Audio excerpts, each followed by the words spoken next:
Welcome to the March 3rd, 2026 work session of the Mayor and City Council of Hagerstown. The meeting is now called to order. First up, we have a proclamation for Red Cross Month, and I don't think either person is here today for that, so we'll just go ahead and read it. During American Red Cross Month in March, we recognize the compassion of people of the city of Hagerstown and reaffirm our commitment to care for one another in times of crisis. This generous spirit is woven into the fabric of our community and advances the humanitarian legacy of the American Red Cross founder, Clara Barton, one of the most honored women in our country's history, who notably dedicated herself to alleviating suffering. Today, through their voluntary and selfless contributions, kind-hearted individuals in our community exemplify Barton's commitment as they provide a beacon of hope for our neighbors during times of crisis. The Red Cross assists families impacted by a disaster such as a home, fire, or flood, installs free smoke alarms, making homes safer, educates students in preparedness education, collects blood at local blood drives, and provides services to our military members, veterans, and their families. I, William McIntyre, City of Hagerstown, and on behalf of the City Council, hereby recognize the month of March in honor of all those who lead with their hearts to serve people in need, and we ask everyone to join in this commitment to strengthen our community. Thank you. I'll accept it. How's that? There you go. Next up, we have a swearing in, Christian Brochet, Assistant Zoning Administrator.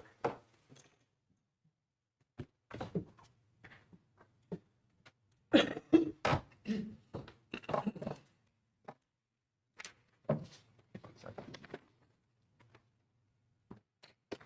Christian, raise your right hand. I, Christian Brochet, I, Christian Brochet, do swear that I will support the Constitution of the United States do swear that I will support the Constitution of the United States and that I will be faithful and bear true allegiance and that I will be faithful and bear true allegiance to the state of Maryland to the state of Maryland and support the Constitution and laws thereof and support the Constitution and laws thereof and the charter and ordinances of the city of Hagerstown, and the charter and ordinances of the city of Hagerstown, and that I will, and that I will, to the best of my skill and judgment, to the best of my skill and judgment, diligently and faithfully, diligently and faithfully, without partiality or prejudice, without partiality or prejudice, execute the office of Assistant Zoning Administrator execute the office of Assistant Zoning Administrator according to the Constitution and laws of this state. according to the Constitution. Congratulations, man. Thank you. Sign the book to make it official. Oh, that's cool. Yeah. Thank you. Gotta have that. Yeah. Here. Yes, sir. Thank you, sir. There's your pen. Thank you. I appreciate it. Eric will want a picture here real quick. And there's your certificate. Thank you. Thank you.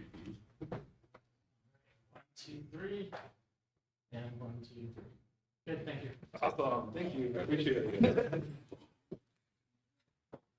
All right, moving right along, we'll have the rent stabilization town hall discussion.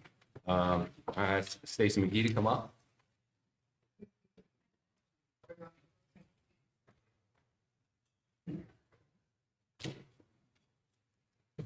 Hi. All right, we were impressed with you last time, so that's why you're back here. Okay, I hope I can help. So, why don't you tell me what you want me to explain more in detail, or just kind of say the same thing again, just with a little bit more? We can start with that. Okay, so when I teach economics at HCC, and when we talk about, so the market reaches equilibrium, that's the price at which the number of buyers equals the number of sellers.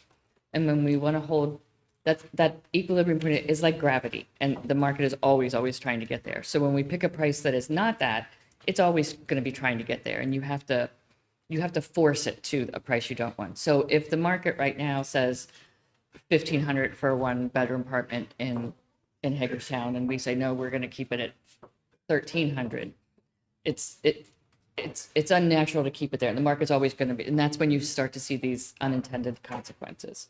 So now we have a system where we have a point where the number of buyers is going to increase, the number of people who want to rent is going to increase because the price is lower, but because the profit is down, we're going to have less apartments available, and so now we have a shortage. So we have a situation where there's less apartments and more people looking for them.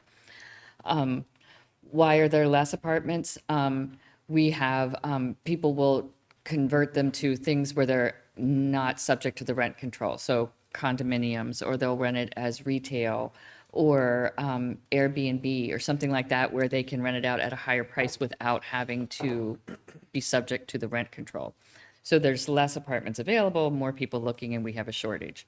The shortage then creates a series of other problems. And the two big ones are, one is the properties aren't maintained as well. So as a landlord, before I had competition, I had to keep the place nice if I wanted to bring tenants in. But now, because of the shortage, there's a wait list for all these apartments. And so if you don't like it, that's fine. I got 30 people waiting for this apartment. So there's no incentive to upkeep. And so these tend to get, and also they can't pass that cost on. So if they invest more money in the property, they can't pass that cost on. So there's no incentive for them to update. So these tend to get run down. And so now you have a lower rent, but the place isn't as nice, and not everybody gets an apartment.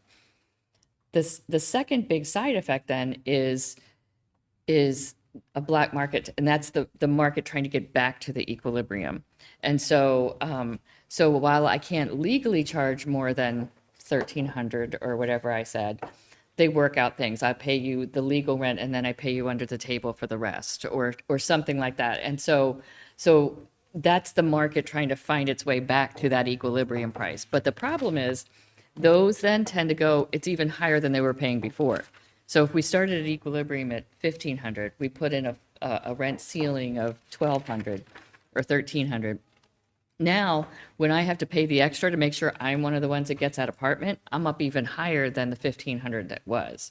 So the problem, it creates more, it does help some people, and some people are going to get an apartment and they're going to keep it, and some of them are going to be nice, but we tend to create more problems than we've fixed.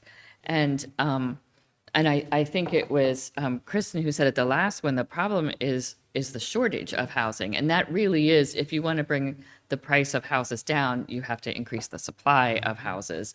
And I mean, that's easier said than done, but I think that's kind of what you were saying too.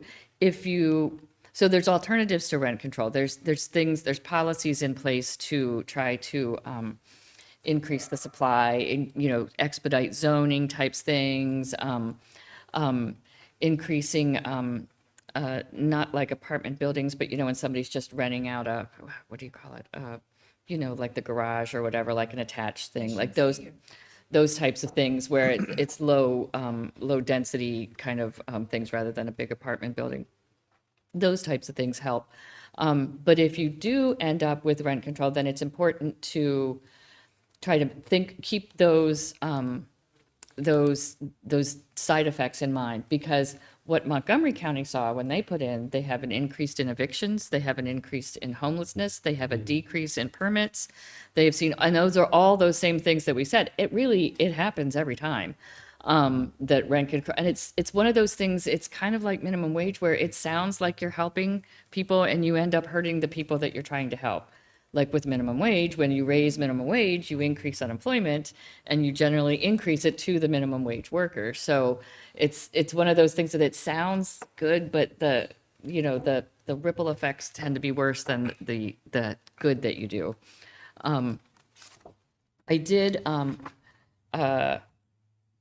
think Montgomery County is a nice local example of where it doesn't really work great, but so most of the people that would be against rent control would say you either need to increase the housing. So like I said, that's easier said than done. Or increase rental assistance. Like, I think what HUD gives is significantly below what the current rent is in Hagerstown. So a couple $100 below that, I think. So that's still, but other ways to increase housing, or to increase maintenance on the housing. So if you do have like a rent control, incentives to increase that so that they can pass that through. There's the old-fashioned way to do rent control was just, here's the limit, it's this many dollars. And so there's kind of a second generation of rent stabilization or rent control that says, okay, like, you're allowed to pass through improvements, you're allowed to increase it with the cost of living each year. You're allowed to increase the rent when this person moves out and I have a new tenant. So things like that, where it's not just, or you have an upper and lower bound, instead of just like a flat number. The other thing I was going to say is the more the greater the difference between the price you set and whatever the market wants it to be, the greater these problems are going to be and the faster it's going to happen. So obviously, apartments don't disappear overnight, but if those things are in place, then they stay in place, then gradually those things just go away. And so if you set it just a little bit, you're not going to see a big difference. But if it's a big gap, then that just exacerbates all of the problems. Other things that I was just looking at, like what people do, exempt new construction from rent control. That's another one to help kind of increase the supply in there so that, existing places might have it, but a new construction would not. Allow annual increases, and they call it the vacancy decontrol, which means if somebody moves out and a new person moves in, I can charge a higher rent to that one. That does prevent, at the town hall, there was people, like my rent jumped $500 one month and that kind of stuff. So it would prevent it for those people. And then it would still allow the landlord some profit to keep going. So then when that person moves out, then it's higher for the next person. So those are some ideas. Well, I like what DC does a lot of times is that the new developers come in and they set aside a certain amount of housing for affordable folks that can, do that. Because like firefighters, teachers can't afford a $500,000 condominium in DC, but maybe they can get it for, $275, $350. And that's something I do like that they're doing that. But would you say, Maryland, I don't know if this is something you would know or not, would you say we have a lot more regulation on building here? Where other states, you go to West Virginia, they're building left and right. I think and we they're do. not having that problem. Because, I lived in Hagerstown years ago. I came back here and I was really shocked there wasn't more development here, and it's been kind of stagnant. We do. And I think that's one of the problems. Maryland Yeah. all over has a shortage. And I Yeah. think a lot of it is regulatory. So some of that you can't get around, but things that you could do to, because that also is going to hold down the supply, which is going to, complicate this. Even without rent control, we still have a shortage, especially a shortage of affordable housing. So, within the Maryland regulations, which is pretty darn regulated, trying to expedite that process and make this someplace that people want to come and build. 'Cause I do like, Baltimore, they've, they have a lot of vacant homes too, and they're selling them for $1 each, trying to get investment and things like that, which I think that's a great idea. It is. But- One of the things I saw was the low-income housing tax credit partnerships. And so it's like you get these investors who get the tax benefit, and then somebody else is actually managing the apartment, but it's a way to attract investors to go into some of those types of things. And those are generally, it's not permanent rent control, but they're usually locked in for a certain amount of time. And so some of that would be federal, some of it hopefully would be state, where that would come in. Gap financing. So again, sometimes a landlord can't really, because he can't pass the cost on to the renters, he's not going to do maintenance that would require borrowing because it's going to make his money up. So either low income or low interest borrowing or zero interest borrowing, so that they could get those types of things done to kind of bridge that gap, since that would prevent them from passing the cost on. So those types of things are incentives too, but really it's all about keeping the supply up or increasing the supply, which is tricky. But Because California, like we said in the rent control meeting, that is a problem where, they're not building enough there, and there's a huge amount of people there, and they're paying $800,000 for fixer-uppers that need probably $400,000 worth of work, and then selling them for $2 million. And, and I don't want us to become like California with the policies that people in Annapolis and locally would support for that. And, like you said, we need more building. Right. That would, make the cost a lot lower, because Pennsylvania and West Virginia do have some cheaper areas you can go to as well, but there's more building there, I think. And that's true because we are so close to other ones that don't have some of the same constrictions. That does definitely make it tougher. San Francisco is a really good. They put in the 90s like a massive rent control thing, and so now you've had enough time to really study the impacts. And there was a couple good things to it, but most of it was not good. You know, evictions went up kind of a lot this year, and building went down, permits went down, the housing supply decreased. Overall housing rents went up by 5 to 7%, even though the rent controlled ones, you know, stayed where they are. So it just ripples through. And again, I feel like it's just anytime you set a price that's not the equal, you're just, you know, it's unnatural. So it creates all these other little problems. Whereas if you could increase the supply, that would naturally bring the price down without that. But Thank you for coming. You hit on a lot of the topics that we heard at the town hall, and I, just for discussion's sake, I did try to group high level of some pros and some cons, because that was really our goal for Right. this administration. And I know there was a lot of emails that said, vote against a rent control program, but we don't have a program for that. We just literally evaluating the pros and cons. Right. That's what we're doing right now.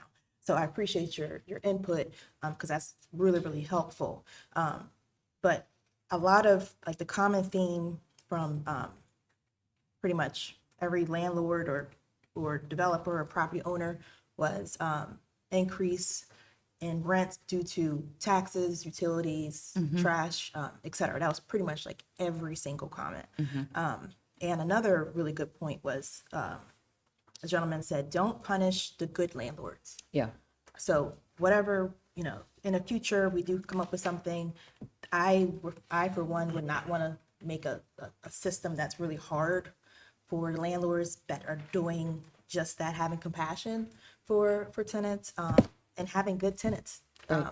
And yep, the housing supply increase, that was definitely mentioned over and over. Grant incentives, and some of the cons were higher rent with no wage increases. That's really big in this area with a median income of like $35,000, Right. but rents are really high and you can't afford that. and there's not much you can do about their income. But Exactly. And for high rents with no improvements to the unit itself, no upgrades, you know, still the same refrigerator, washer and dryer. Some don't even have washer and dryer hookups. And really interesting part that I want to look further into is rent pricing software. So one of the emails mentioned that there may be some landlords that use some software that pulls like generic data and comes up with the rent amount instead of like actually looking into the Market. unit itself. It's like a Redfin. Yeah. Yeah. Yeah. You heard about that? Yep. Something worth looking into. Yep. And another is just, you know, pushing investors away if there were something really stringent, like other counties have put into place. But overall, like we had over 40 least written comments, and those who showed up at the town hall.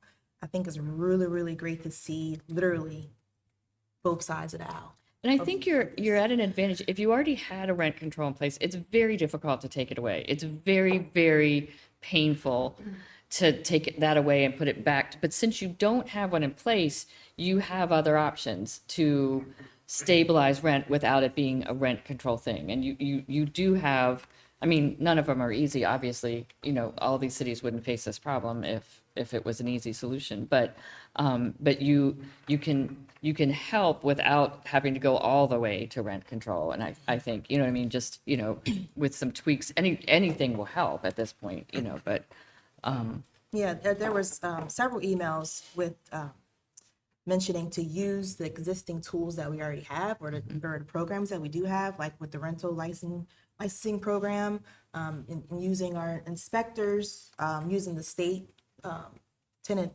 bills list of like 14 pages of the newest revisions in October of 2025, and just using what we have and tweaking it to make it a fair equitable program if we were to implement something like that. It's worth looking into, especially making sure that, so in the tenant Bill of Rights, it did say that for every new lease, a copy of this would have to be provided. But it doesn't say like when lease or rent agreements are renewed, if this has to be provided. But it would be helpful for tenants to know of new changes and Right. how that impacts them, right? So something we could put into a program that we already have, instead of making like an ordinance for something like that. And when rents are increased, to state in that, one, it should be written, right? It should be a written agreement or written notice of a rent increase. But list why, like the breakdown of why it's increasing. If it is the utilities, how much of it is impacting your rent? Right. If you are getting, maybe there's some repairs, mold or something, or lead that's found, like what are these increases? So the tenant's aware to make informed decisions like, okay, this makes sense. I want to pay more to stay here or not. You know? Right, like if you're putting in air conditioning, yeah, am I willing to pay $50 more a month? So now I have air conditioning, but yeah, then you're making an informed decision. I think it's important to look at, there's so many cases where it didn't work. And I mean, if we just look at Montgomery County, we don't want increased evictions. We don't want increased homelessness, and so look at what people did. Okay, well, that's not what we want. And, why did that happen? And how can we implement a policy that is not going to have those same side effects? Because I mean, we're not Montgomery County, but that's not what we want here either. So. And I think that's why we're getting a lot of more growth here is because folks like me moved away because I was paying $2,200 for a studio apartment in Alexandria. That was 2019. I don't know what it is now. The penthouse where it was at was going for $4,000 a month. So, there's a reason why more folks are moving this way. Right. But And even from Frederick. oh yeah, and Frederick's gotten crazy where you can't find a lot for under 500 there now. So it's, but like I said, I think the state's really not done the greatest job with the regulations and being business and builder friendly because, West Virginia, it's a whole different story there. And, I think, again, we need more supply to, decrease the prices everywhere, really. All right. I put in, I did a little printout and I can email it to you if it's easier, but I put some sources and stuff. But one of them is, the National League of Cities has a live stream coming up for Aligned Action on Housing Solutions, just to get some ideas from those. And I put a link in here to like the Eventbrite thing to sign up for that. I think it's free, but I think it's Thursday.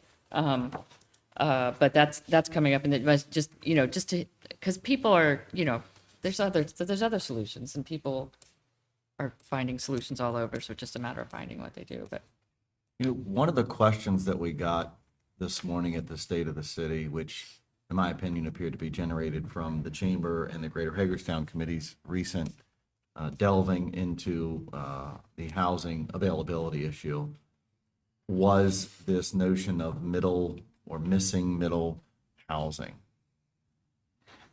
And I think that it is important to at least recognize the construct under which that has sort of organically evolved in Hagerstown and around Hagerstown. And I'll just go through this and I'm just going to try and compartmentalize it as best I can, certainly without attempting to stigmatize, any one factor that has generated that. But if you go to Frederick County, and I've said this before, on their housing, their public housing, their subsidized housing program list, it's about 300 people.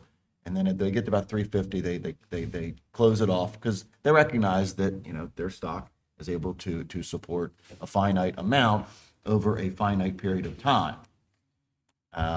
The predecessor that ran the housing authority, lived by the notion that you never close it. And if you never close it, and you keep building more and more into the waiting list, the better chances you have of getting federal funding funneled into your programs. And that's a reality. That's a 20-year ago reality. And so now that list, at last check was like more than 5,000 people. There is no way, we have 10,000 rental units in this city. And out of those 10,000 units, more than 50% of them, at least in my last recollection, more than 50% of those 10,000 units are in some form of subsidy program. That's a reality. And so that's a little over 5,000 units. And you have 5,000 people and families on a waiting list that are 18 to 24 months backlogged in just getting a phone call in that waiting list process. And then when you look at that, you go, okay, there are folks then that are living in hotels for 2 to 3 years at a time, paying an amount monthly that I probably pay in a mortgage. And then are waiting to get into a place, into that specific program, whereby, because of the income levels in this community, there is no immediate potential, to advance beyond some of those programs at times. That's just the reality of the housing market. And then you jump to the next stage or level, which is folks that are in that, that advance, that have the ability to purchase a home, go out and go, okay, what home can I buy, right? And the number of vacant single structures that need the level of repair in this community are beyond oftentimes the ability of that individual starting out, to engage in that type of fix-up process. So your alternative, which works successfully in the West Virginia example that you cite, you drive down Spring Mills, it is townhouses, right, galore. Here's the difference. Just about all of those townhouse units in those townhouse developments are for sale. And here's where I think the Chamber and Greater Hagerstown and folks that want to study this issue and ask us to study it are going to have to sort of come to terms with that reality. In this community, where they can't build affordable housing, it seems they build townhouse developments, own it long-term, and then rent them out en masse so that there aren't townhouses available to buy. And what happens is folks have to go into those townhouses paying $2,000 to $2,500 a month, which is more than I pay in a mortgage, because they're paying down the long-term carrying cost of what would otherwise be those starter level neighborhoods. That's the difference that we see. You go to the one off of Burhans Boulevard and Mitchell Avenue, the West End. I remember knocking on doors there, and guys like, yeah, I pay $2,300 a month.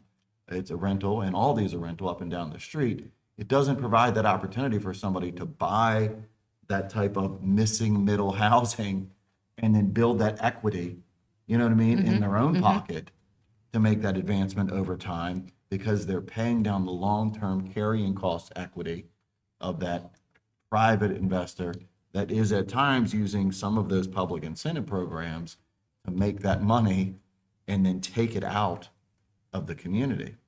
So the folks on that capital business side are going to have to accept that if they want to make that argument, they're going to be making that argument against the very people that they would generally otherwise be protecting in that sort of private capital market scheme.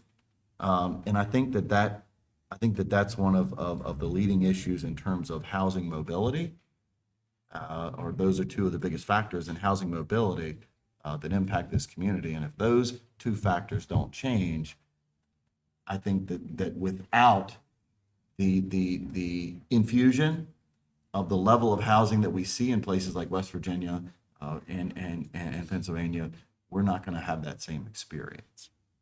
That's my 2 cents. I think you're right. I feel like there is no middle here. I mean, even in my neighborhood, the little brick ranchers, which would generally be like somebody's first home, most of those are rentals. Somebody buys them and rents them out. And so again, that's not available for somebody to buy that first home or make that middle step.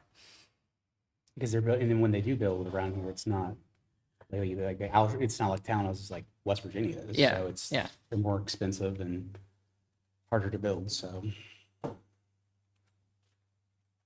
Can I add something? Oh, absolutely. I think you hit the nail on the head when you talked about the ultimate issue is the housing capacity we have here. And I can tell you from all my time working downstairs, and even I think when I interviewed for this job 100 years ago, one of the things that I wanted to focus on was vacant structures and getting vacant structures into productive use. 6 months after I started, COVID hit. Of course, everything went to hell in a handbasket. But I wish you talked about Baltimore.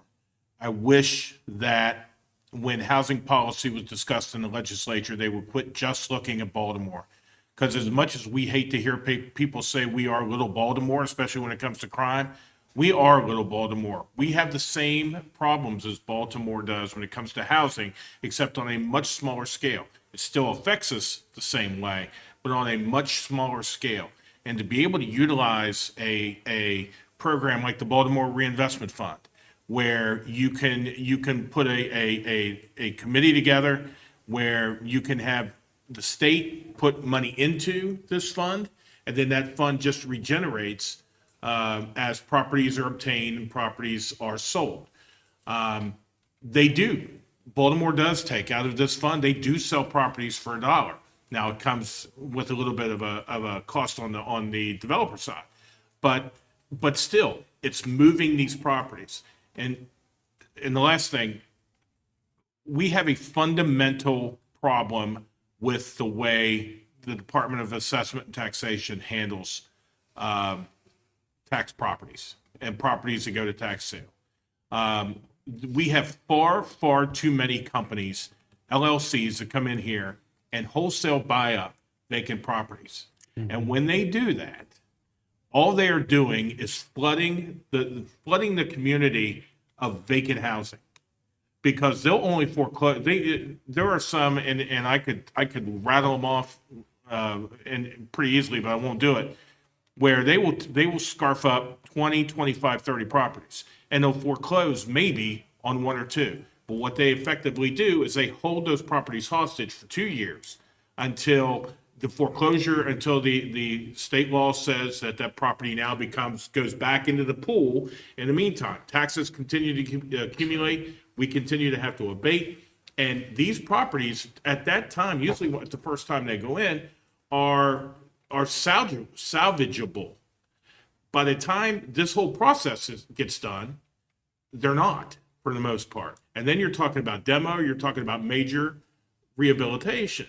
In the meantime, we have thousands of people who are in need of housing when you've got a perfectly, I think a good example of that is the state is considering, well, I guess they just passed at least a portion of that bill last year where we can no longer lien a property for outstanding utility billing. Right. If taxes are less than 1,000, you can't do it for that purpose. And they've extended that lien process for, I think, from 6 months to 9 months now. Yes. So because of that, it simply exacerbates that period of extension, that it sits in limbo, then goes into that lien process. Yep. And then, as you allude, goes into that sort of 2-year lien waiting process. And and there just seems to be so much resistance downstate to, except if you're in Baltimore City. And fortunately, on the legislative committee this year, Councilman Mark Conway is the chairman of Baltimore City. And I had this conversation with him, and he agrees. He agrees that if these types of programs were moved out into the other communities, I know Cumberland would benefit from it because they've got as bad or worse of an issue as we do. Well, I mean, their approach right now, and we've talked to them. It's eminent they say, domain. We're tearing it down. Yeah, we're eminent domain, we tear them down. Yeah, Because they'd rather have the empty space than the empty property to have to deal with. yeah. So that just seems to me, and we don't need a sledgehammer. The last year, I think, was a good start when it came to tenant bill of rights. And one thing, Councilmember Burnett, that you mentioned, I think it would be a good thing to investigate when we have folks that come in to our utilities area to apply for electric. Those are usually, those include renters. Water is an owner, but electric is tenants. So if you're on our service, I don't see any reason why we couldn't provide, if we know they're renters, why we couldn't provide them a copy of the tenant bill of rights. It can just be a card that we give them with information on how to get more. I think that's something that would be a good idea, and I'll bring that up this week. We are also going to be talking about vacancy. We have a vacant registration system that is great to have a database of vacant structures, but there's no teeth to it.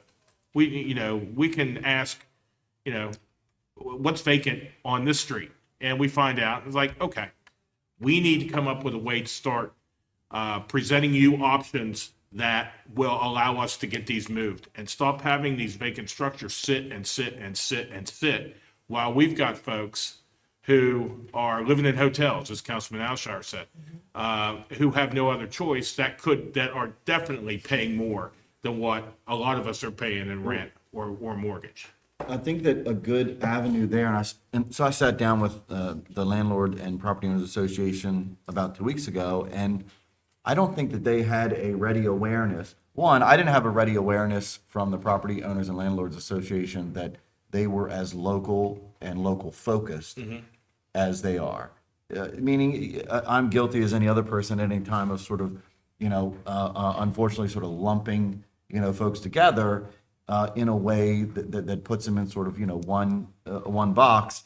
And really, I think it was helpful in that discussion to see, okay, here's several folks that are just simply landlords of local property and are much different than the far removed 50% of folks, that or 50% of the rentals in the community that are owned by folks that don't live, Right. In the state at all, and run them, at arm's length. But we had a very good conversation about they're always interested in finding another property or two, within the community to scoop up, so to speak, and fix up and rent, because they're in it for that long haul in a very local way.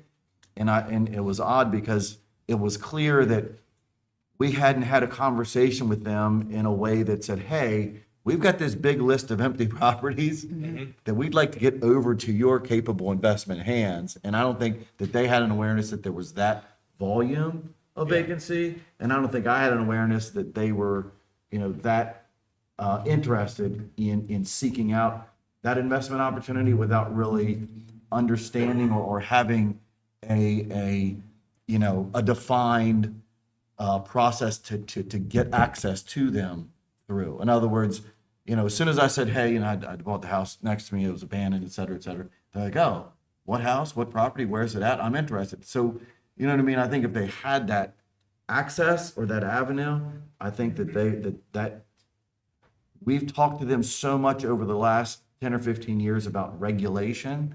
We haven't really had conversation about that type of partnering concept. Yeah. That I think is there, and we haven't, we haven't connected those dots. And I spoke to the officers last week, and we are meeting Amanda, Paul, several of us on Friday to talk more about how we can be more of a partner with them to do exactly, because they mentioned their conversation, how we could do that. Instead of just being regulatory, there's no reason we have to be as regulatory as we are with that. And the reality is, we're not Baltimore City in the sense that we have the availability of funds Right. provided to us from the state and those entities that allow for the level of programs that a place like Baltimore City is able to prop up and sustain, because we don't have it on that scale. You know what I mean? So we've got to find private partners that can serve as that avenue, whereas, the state, and more public partners serve as Baltimore's avenue, because it is such a large, Right. entity. I mean, this topic is so big, not only complex, but has so many different avenues you could take that, what would you guys think of? One, this conversation should not end tonight. It should be a regular conversation. But what if you guys think about having like a breakout session with the landlord associations or any partner that's willing to come to the table to come up with solutions together, in a very respectful manner, to at least to iron out, at least hear from the experts, right? And hear from those who rent and come up with, you know, just a solution, a packet, a plan or something. I know the Landlord Association would love it. I think we could also perhaps get some DHCD folks up here and have them talk more about housing availability, have them talk more about Baltimore reinvestment. See if there's any opportunity we could get funneled some of those resources. And also during the budget discussion, we start in April. That's going to be one of the points that I will make is looking at what are the core functions of government in 2026. I do not believe, my personal opinion, that they are the same as they were in 1980 or 1990. And that we have to take a serious look at our resources and perhaps reallocate funding to where it could help this city the most. And that would not be in raising taxes. It would be in where we invest the taxpayer money. And Stacy mentioned it when it came to incentives, rental assistance, landlord assistance, rehab assistance, trying to find more money to move there. But as Councilman Alshire said, we don't have the availability of funding at this time to be able to do a lot of that. So we have got to come up with some creative ways to find those funds. At least come up with like the outline or the framework of what we want Because I think we all and how to share- get there. Yeah, affordability. We all want to, you know, have cheaper houses and cheaper rent for everybody. I think we all share that. And what we can do as a city to, you know, not interject ourselves in a way that would make it better for both the tenant and landlord, along with people that want to buy, what we can do to do that better. I'm all for it.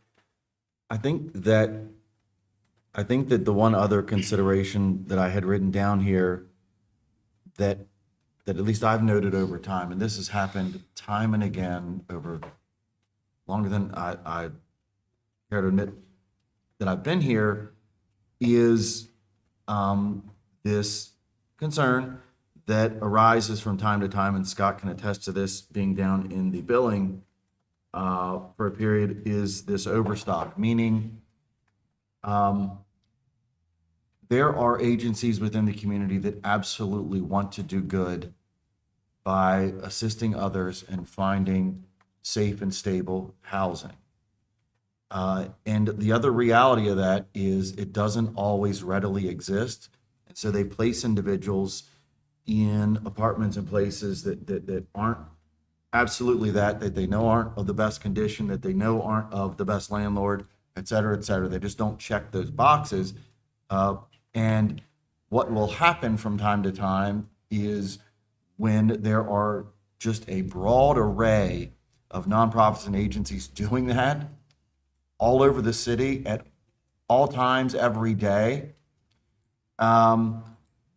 you will inevitably end up with a number of individuals, and I don't care whether it's the hotel out on the dual highway, whether it's when the Dagmar, whether it's some apartment, that we're dealing with right now.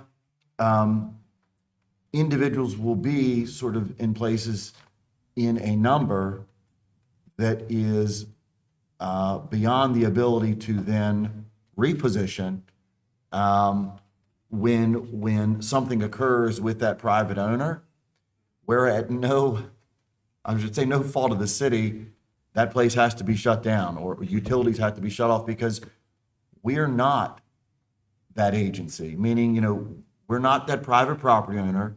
We're not the agency putting the individual, in that particular housing at that moment.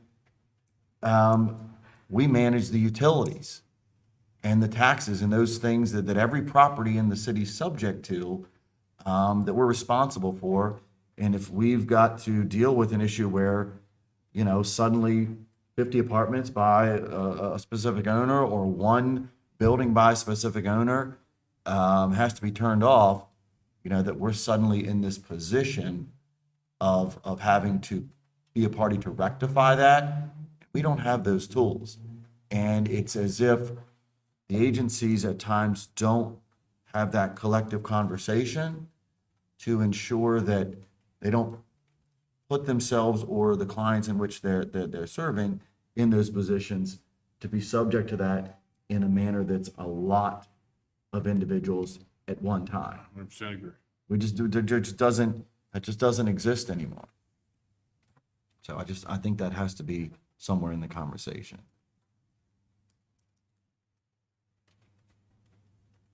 Anybody else?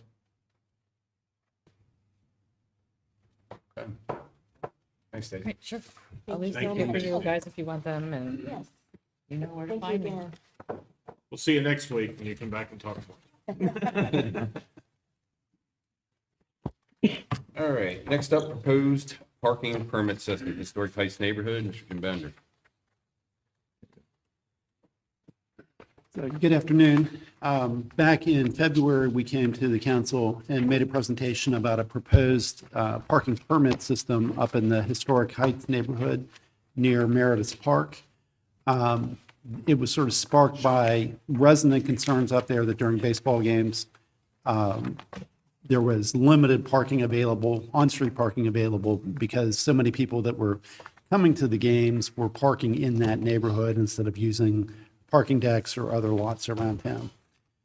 And so in February, we brought an outline of what a program, a parking permit program could look like, and reviewed that with the council. And council gave us direction on a couple of particular items that we had proposed before and asked us to take a look at them. And so that's why I'm here today. We've gone back and sort of examined our framework, our outline, hoping to address the concerns that the council had. And really, there were three main points, I believe, that the council wanted us to touch on. One was that the proposed zone or neighborhood where this parking permit system would be enforced was too big. You know, originally, if you look at the map on the back of the memo, you can see that originally the zone extended down South Prospect Street the whole way down to Walnut Street. And I think that the council rightfully pointed out that at a certain point on Prospect Street, it really starts falling steeply down toward Walnut Street, and it's not going to be as attractive for someone to park there and then walk to Meredith Park. So what we're proposing is to pull that end of the zone back up the hill so that only some of those properties on South Prospect Street would be in the zone. The further you get toward Walnut Street or Park Circle, you would be out of the zone down there. Second comment the council had was had to do with how much we were proposing to charge for the permits. Originally, what we proposed was the first permit for a resident or for a property would be no cost, would be $0. And we had originally proposed charging $20 for a second permit issued at that property.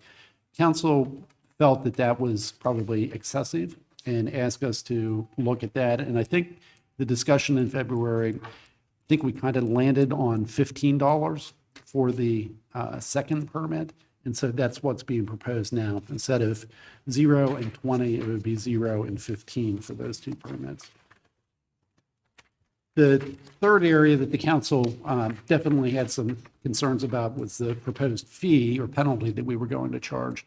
The Board of Traffic and Parking, when they reviewed this, they felt that it was important to have a really heavy penalty to discourage people from parking in the neighborhood. And they proposed a fee or a penalty of $250 if you ended up parking legally up there. Council felt that that was excessive.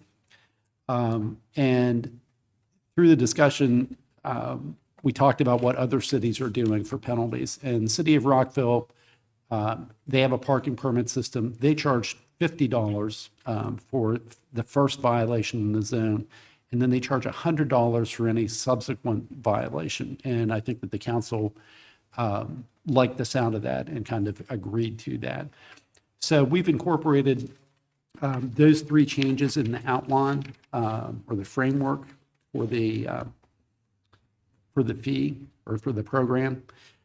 I think the other thing that the council asked about in February, there are 4 on-street parking spaces on Summit Avenue up close to Antietam Street, close to Community Rescue Service and the Alpine Plant Bar. And they asked why those spaces were not included in the zone because they're spaces. They're close by. Those spaces are not used by residents in the area because they're already restricted. One of those spaces is a 1-hour handicap spot. 2 of those spaces are reserved for community rescue service staff, and the other spot is a 30-minute loading zone. So those spaces are not really used by residents now, so they probably would not be impacted to the degree that the spaces up on South Prospect or on other parts of Summit would be. So we're not, our recommendation would be leave those 4 spaces out of the zone because they aren't really resident spaces. And the memo just goes back through some of the key points of the program. It doesn't, if you get a permit, it doesn't guarantee you that you're going to find an on-street space, but it's going to keep you from getting ticketed if you're parked up there in that zone. Permits would only be enforced during basically the baseball season, and what we're proposing is April 15th to September 15th. Permits will be valid for 1 year. We want people to re-register every year so that we can keep track of who's in the neighborhood and who isn't. The permits themselves would be stickers that would be on the rear window of vehicles. We would issue, upon request, 1 visitor pass per permit for residents. And we would obviously have to install signage throughout the zone so that people were aware that they're parking in an area where there are special parking restrictions, and try to make it clear to them that what's going on as far as parking. So that's what we're proposing now is for the revised proposal of how a program could be implemented. And I guess what I'm looking for is there, what's the council's feel about this? Is this something that you want us to move forward with to implement, or are there other changes that you would like us to make? I think I still need to understand it a little more clearly. So let's say there's an event, a baseball game going on, and I'm heading down South Prospect Street on the same day and time that the baseball game's going on, and I'm there because that's where my sister lives, and I'm there for my niece's birthday party. And I pull in and I park on South Prospect Street to go to the birthday party, and there's a game and I don't have a tag. Is there a possibility that I'm getting ticketed? Well, I think there's a possibility, yes. I would, in that instance, I think that's where the visitor pass comes in, that your sister would have had a visitor pass that she could have given to you to hang on your mirror, so that would show that, yes, I'm not I a got a big permanent family. resident. Yeah, You know what I mean? I got 10 people bringing cars to this every birthday party I go to anyway. Yeah. You know what I mean? For family. And so I'm just trying to figure out if that's a possibility. There And could be alley parking so off street. let's say that I'm going to hang out at a buddy's house, and he lives on Summit in this area, and we're gonna watch, we're gonna watch a football game, whatever. And I park on Summit for that purpose. Is there a possibility I'm gonna get a ticket because I don't have a tag and there's a baseball game going on? Yes. I mean, I guess I could use like 100 scenarios here, and I'm just not comfortable with how this is going to work. And I don't, logistically, there's 1,000 reasons that 1,000 people could want to park at any one of these, 150 houses in this. It's roughly about 4 blocks of street frontage. I mean, I just feel like, and this is just for the baseball games. Just during the baseball season. 60 games. During the season, during the games only. Right. I mean, the HPD is only going to be doing enforcement while there's a crowd at the. So at the that's park. 60, is there 60 home games? 60. So it's 60 evenings Unless we make the a playoffs. summer that this happened. That's correct. What And if, most of those are days in a I row, just- like, you know, Like, six What- days in a row. what that's if a we logistical nightmare. have this permit process for like this season, but don't have any fees or violations yet?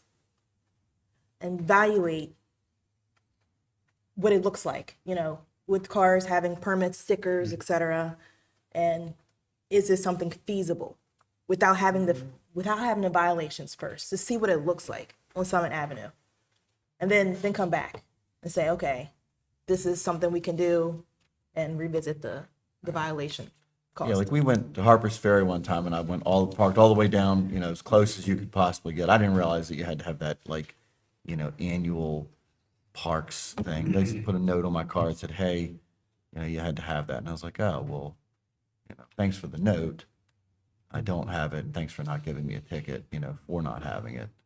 For the one time I come here and don't know that. I guess like that, Probationary period. yeah, that's my concern Yeah. is logistically, you're going to be fielding lots of calls and we're going to be getting angry emails and it's like, Oh, yeah. Are you talking about no penalties? Waiving the penalty and just making like a warning, Yeah, like. like a Harper's warning Ferry, like- citation or something? Yes, like for Harper's the Ferry. first, for, Yeah. But probationary still have a period. fee to get a permit or get additional permits.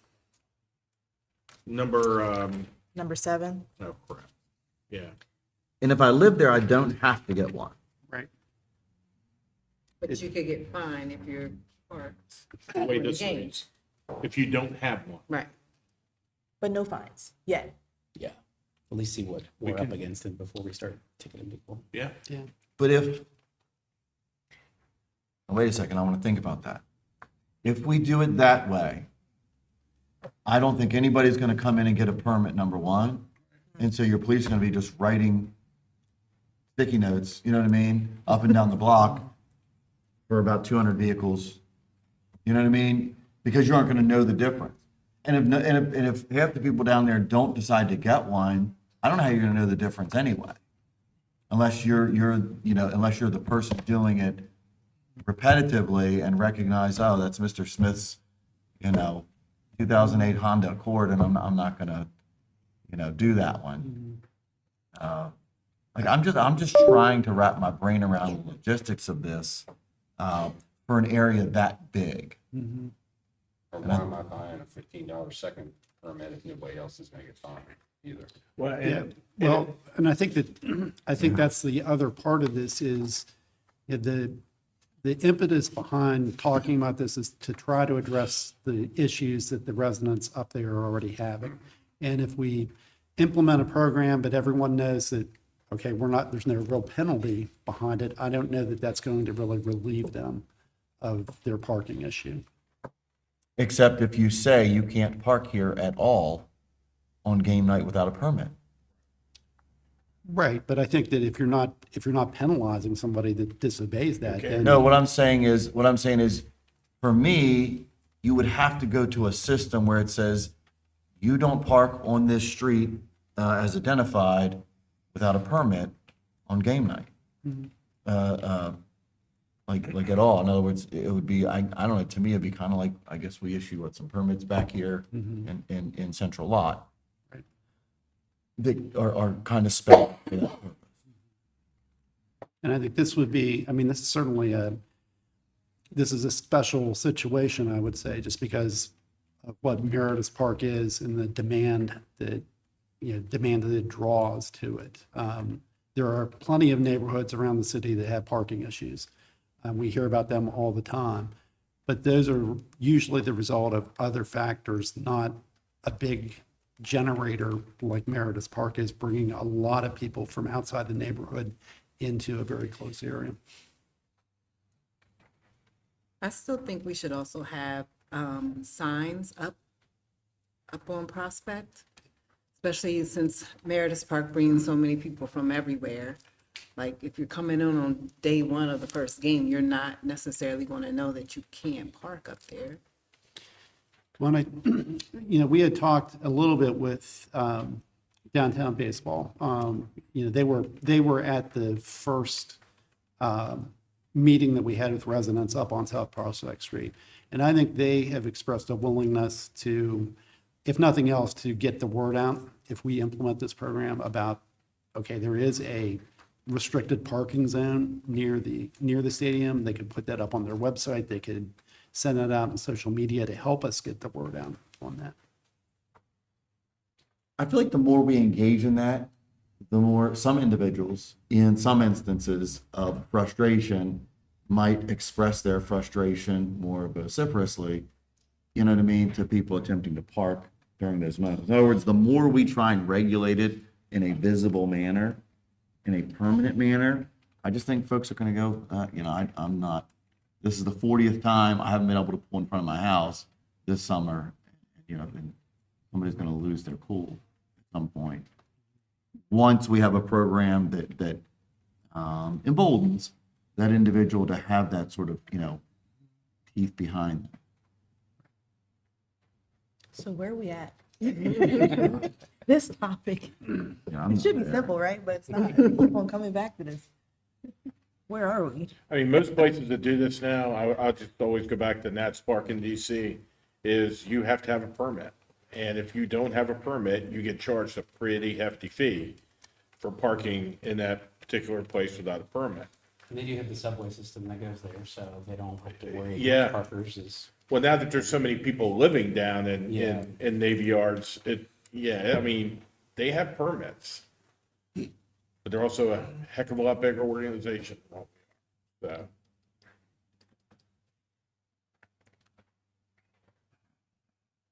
well, if y'all are still on the fence, we brought it to your attention.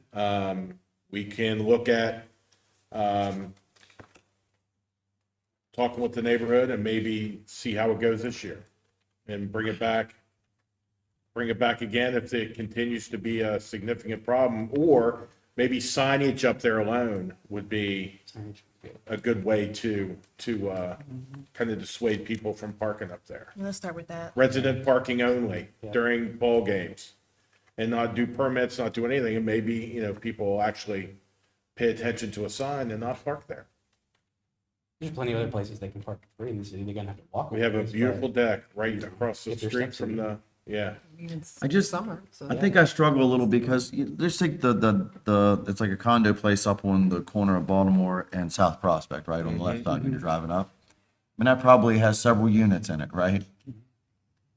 And so there's no way to accommodate the number of cars that are likely associated with that number of units at that particular location Right. reasonably within front of that place.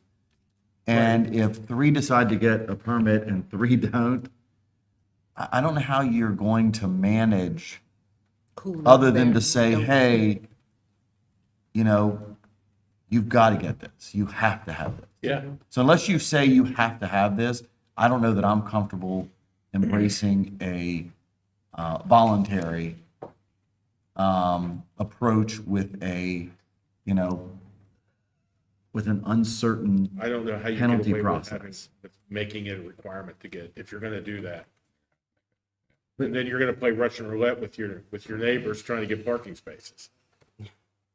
that's what I'm saying. I think that probably already exists to a little Probably bit of does. degree, Yeah. with the number of units on either one of those streets now. Right. I don't know what the off-street parking looks like, or, It's a mix. Some properties have, I'd say, ample off-street parking off those Yeah. alleys. There are if other you're on properties. South Prospect, you got a lot better chance than you do on the other side Yeah. of Prospect. Right. Well, right now you might go, okay, I'll park in the back, try and like make it easy on my neighbors and I'll do the walk, Yeah. because I'm able and it's not horrible. Then you go get a permit and you'll be like, all right, I got this permit. I ain't walking through the backyard anymore. I get my spot on the street. And I don't know. Would you all be good, at least for now, to just look at signage and see if signage would take care of it? Absolutely. I'm with that. Okay, that's what we'll do. Sounds like another town hall. We need to have historic heights. I'm just kidding, Jim. Thank you, Jim. Okay, Thank You're you. great. thank you. Thank you. All right. Losing. Next up, charter review, Mr. Scott Nice-Warner. All right. The city charter that we have serves as the foundational governing document that outlines municipal authority, organizational structure, and operational procedures. The last time the charter was reviewed in total was back in 2007 and 2008. There was some modifications done, I think, in 2018 or 19 related to the election. But this charter is in desperate need of a review. What I would present to you today is one, do you agree that we need to look at the charter? And if you do agree, then we would come back in April and provide you recommendations on, we'll provide you how that was done in '08, how they did it. Well, how they did it in '08 was they had a charter committee of, I think it was 7 residents, 2 council members, and the city attorney. And it took them a year to come up with charter recommendations to which they presented, and council could either approve or not approve. I would say that would be the way you do it again. How you would select the charter members, the committee members would be up to you. And then we could begin work on making sure there was some education on the charter, on the existing charter. And then, as was talked about today, there are certain things that could go into the charter that would be modifications that you all could present to the committee for their recommendation. And then that would take probably a good 9 months to a year to do. My question to you all is, do you find that is something that timing wise is a good thing to start now? 2 years into your term. I know that was one of the problems, one of the issues the last time was that you were, the previous administration was about 6 months out. And to try to get all of that together before the election would have been impossible. So it's staff's thought that the timing works for this right now, right in the middle of your term. Any effect of what the charter change would be if it would directly affect you all would not go into force until after the next election. That's really where the biggest issue would be whether it would be, a council member or mayor pay. It'd be the makeup of the council, whether you still want a city manager or not, whether you want a strong mayor. That's where all of that is taken care of. So my question to you would be, do you want us to start looking into this now and bring to you in April or May recommendations as to how Municipal League has a model charter that I could get out to y'all? And it's a great tool to use as a guideline on charter modifications. So that is what, in a lot of words, what I'm asking you all now is if you think this is a good time to go into a full charter review. Yes. Yeah. Yes. And I think it should be, a charter review committee should be a regular occurring kind of thing, not like every 15 years. Yep. But maybe every 5 A years lot or of something places like do that. Have a standing charter committee because things change so fast. Yeah. Yeah. I mean, didn't you even say that it still has horse and buggy in there somewhere? Yeah, that's on the codes. It's some on the code side. That would be something where that's not necessarily the charter. Okay.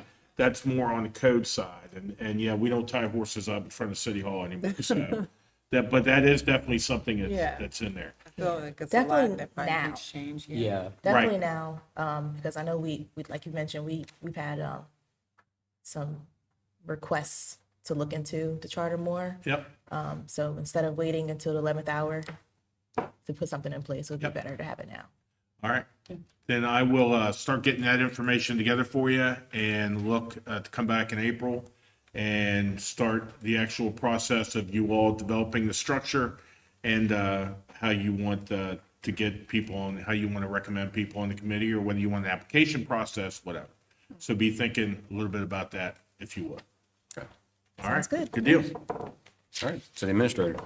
Oh, geez. Now I gotta switch gears. Just state of the city today. Thank you all. Thanks staff. Thank Wes and Eric. Goodness. I saw Wes smile today. So state of the city must be over. Like, done. I thought it was a great crowd on a kind of a crappy morning, but it's a great crowd, good energy. You all should be extremely proud for what you've accomplished in your first year with 3 of you being new, 4 of you being new, including the mayor. And look forward to what we've got coming in 26, 27.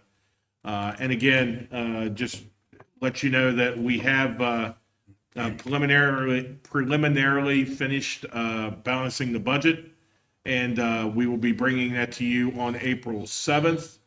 And stay tuned for that, because I think we're kind of at a juncture here as far as as far as the structure of our finances.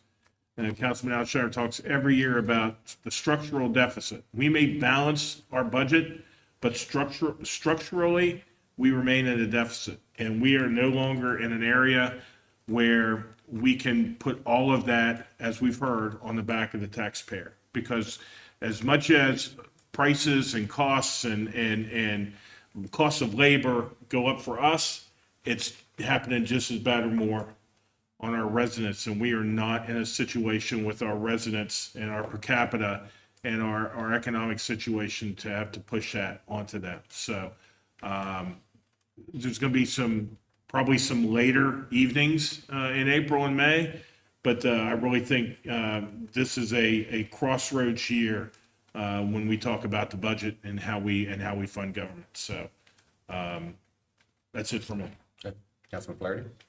Yeah, I'm just sorry that I missed the State of the City this morning. I want to say good job with staff and everybody putting it together, and had a personal emergency and couldn't attend, but, I heard it turned out pretty well. So. Councilwoman Burnett? Yes, thank you again to staff and Wes and Eric for putting the video together. I thought it was very informational, a lot of numbers, a lot of data, which I love. And one of the questions we did get was how can you measure success in 2 years, or what will be your measure of success? And my comment was to revisit our goals. So if we could definitely get that on agenda to see where we're at and what else we need to do to tackle that long list of really good ideas. And thanks everyone for all the birthday wishes. I had a great birthday weekend, and I celebrate the whole month. So you can still say happy birthday. Thanks. Councilman Alshire? Yeah, just echo the comments.